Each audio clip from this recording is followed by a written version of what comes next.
Hello बच्चों, आप सभी को टैलेंट इंस्टीट्यूट में स्वागत है। पॉलिटिकल साइंस अंडरस्टैंडिंग ग्लोबलाइजेशन का भी एक क्वेश्चन इंपॉर्टेंट क्वेश्चन है। ये गरीबी क्या है, वैश्विक गरीबी और असमानता पर वैश्वीकरण के प्रभावों के चर्चा कीजिए। ठीक है बच्चों, तो इसका आंसर है गरीबी की अंतर्राष्ट्रीय मौद्रिक परिभाषा के तहत यदि एक व्यक्ति की आय $1 प्रतिदिन से कम है तो उस व्यक्ति को गरीबी रेखा से नीचे माना जाता है। इसकी गणना करते समय प्रत्येक देश की गरीबी की सीमा को ध्यान में रखा जाता है। प्रत्येक देश में गरीबी रेखा की गणना का आधार एक वयस्क व्यक्ति को जीवित रहने के लिए आवश्यक वस्तुओं की ज़रूरत के आधार पर की जाती है और इसकी गणना डॉलर में की जाती है। अंतर्राष्ट्रीय गरीबी रेखा मूल रूप से $1 प्रतिदिन विश्व बैंक द्वारा निर्धारित की गई थी। विकासशील देशों में रहने वाले अत्यधिक आर्थिक गरीबी वाले लोगों के अनुपात में विश्व बैंक द्वारा एक दिन में $1 से कम आमदनी वाले लोगों को रखा गया था। विश्व में गरीबी 1990 में 28% थी, जो कि 2001 में 21% और वर्तमान में लगभग 13% है। चट्टा कहीं का वर्तमान में तो 50% हो गया होगा। विश्व के कुछ देशों में गरीबी के हालात इस प्रकार है। आंकड़े विश्व बैंक 2011 के बाद कहा जा रहा है। सब सहारा अफ्रीका में आज लगभग 43% जनसंख्या गरीबी रेखा के नीचे जी रही है। दक्षिण एशिया में 19% और यूरोप और मध्य एशिया में करीब 2% गरीब है। पैमाना $1.9 प्रतिदिन है ना भाई। गरीबी रेखा के विभिन्न परिभाषाओं की वजह से भारत में गरीबी में कुल जनसंख्या 21.9% राष्ट्रीय अनुमान से भी अधिक दिखाई देती है। उप सहारा अफ्रीका में गरीबी में 1981 में 41% की तुलना में 2001 में 46% हो गई। लैटिन अमेरिका में गरीबी का अनुपात वही है जो पहले था। रूस जैसे पूर्व समाजवादी देशों में गरीबी में परिवर्तन हुआ है, जहां यह पहले सरकारी तौर पर यह अस्तित्वहीन थी। संयुक्त राष्ट्र के सहस्त्राब्दी विकास लक्ष्य ने कहा है कि गरीबी के मानक को 1990 के $1 प्रतिदिन के मुकाबले 2015 तक आधा करने को कहा गया था। नए शताब्दी विकास लक्ष्य 2030 तक गरीबी उन्मूलन करना चाहते हैं। गरीबी के कारण देखिए गरीबी की कैसे होता है, इस पर हम बात करते हैं। गरीबी का एक ऐतिहासिक कारण है। गरीबी का एक ऐतिहासिक कारण ब्रिटिश औपनिवेशिक प्रशासन के तहत आर्थिक स्तर पर विकास कम रहा। औपनिवेशिक सरकार की नीतियों ने पारंपरिक हस्तशिल्प को बर्बाद कर दिया और कपड़े जैसे उद्योग के विकास को हतोत्साहित किया। जनसंख्या के उच्च विकास दर, जैसा कि हम सब जानते हैं कि वैश्विक आबादी 7 अरब के आंकड़े को पार कर गई है, लेकिन संसाधन उस अनुपात में नहीं बढ़ रहे हैं। इसके कारण दुनिया में गरीबी की संख्या बढ़ती जा रही है। भूमि और अन्य संसाधनों का असमान वितरण। संसाधनों का असमान वितरण के कारण गरीब हो रहा है, तो अमीर साल दर साल अमीर होता जा रहा है।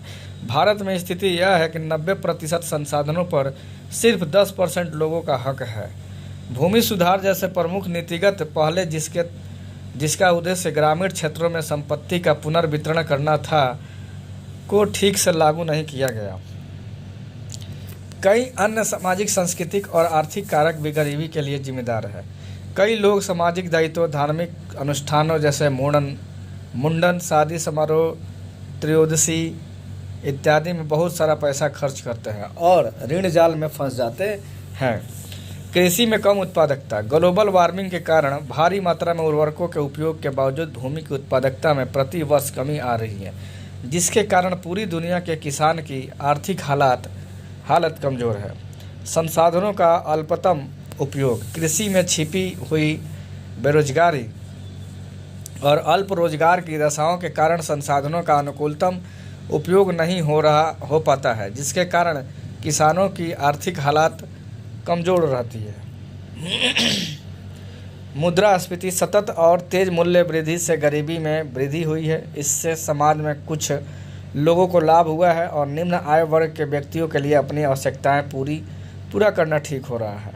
गरीबी उन्मूलन के उपाय। देखिए गरीबी कैसे हटा सकते हैं, इसका उपाय है गरीबी हटाओ का नारा भारतीय विकास की रणनीति के प्रमुख उद्देश्यों में से एक रहा है। सरकार की मौजूदा गरीबी विरोधी रणनीति मोटे तौर पर आर्थिक विकास के 2 तथ्यों पर आधारित है। आर्थिक विकास को बढ़ावा देना, लक्षित गरीबी उन्मूलन कार्यक्रम। 80 के दशक में 30 साल से ज़्यादा की अवधि तक चलने वाले कार्यक्रमों में प्रति व्यक्ति आय में हल्की वृद्धि हुई थी, लेकिन गरीबी में बहुत ज़्यादा कमी नहीं हुई थी। सरकारी गरीबी अनुमान, जिसमें 1950 के दशक में गरीबी में लगभग 45% का इजाफा हुआ है, जो 80 के दशक तक वही बना रहा था। भारत की आर्थिक विकास दर दुनिया में सबसे तेज उभरती हुई विकास दरों में से एक है, जबकि अफ्रीका महाद्वीप आज भी घोर गरीबी की चपेट में है। गरीबी और असमानता दोनों ऐसे शब्द हैं जिनका उपयोग समाज के उन हिस्सों का संदर्भित करने के लिए किया जाता है जो वित्तीय और अन्य संसाधनों की कमी के कारण उनकी सभी ज़रूरतों को पूरा करने में असमर्थ है। ठीक है, वित्तीय मतलब पैसा कमाने, ठीक है ना, और उनके पास संसाधन बहुत कम होता है, इसके कारण वो गरीबी में जीते हैं। हालांकि गरीबी एक निरपेक्ष पद है और एक ऐसी आय वाले लोगों को संदर्भित करता है जो जीवन जीने के सामान्य मानकों की तुलना में बहुत कम है। गरीबी ने लोगों को भोजन, पानी, कपड़े और आश्रय की मूलभूत आवश्यकताओं को सुरक्षित रखने की कोशिश में जीवित रखा है। दूसरी ओर असमानता एक सापेक्ष शब्द है और समाज के एक हिस्से की वित्तीय स्थिरता बनाम समाज के दूसरे हिस्से की वित्तीय स्थिति की तुलना करता है।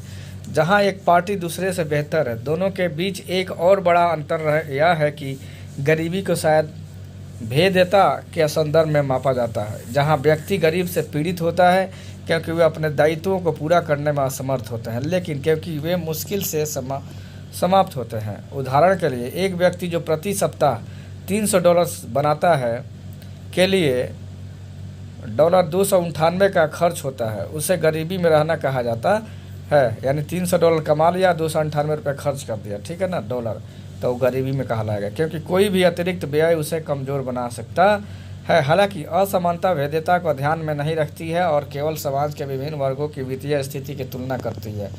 गरीबी और असमानता में अंतर। गरीबी और असमानता एक दूसरे से बहुत अधिक संबंधित अवधारणाएं हैं, जिसमें वे एक ऐसी स्थिति का उल्लेख करते हैं जिसमें लोग अपनी सभी ज़रूरतों को, इच्छाओं को पूरा करने की क्षमता नहीं रखते हैं। गरीबी में एक व्यक्ति वह है जो केवल जीवित रहने की कोशिश कर रहा है।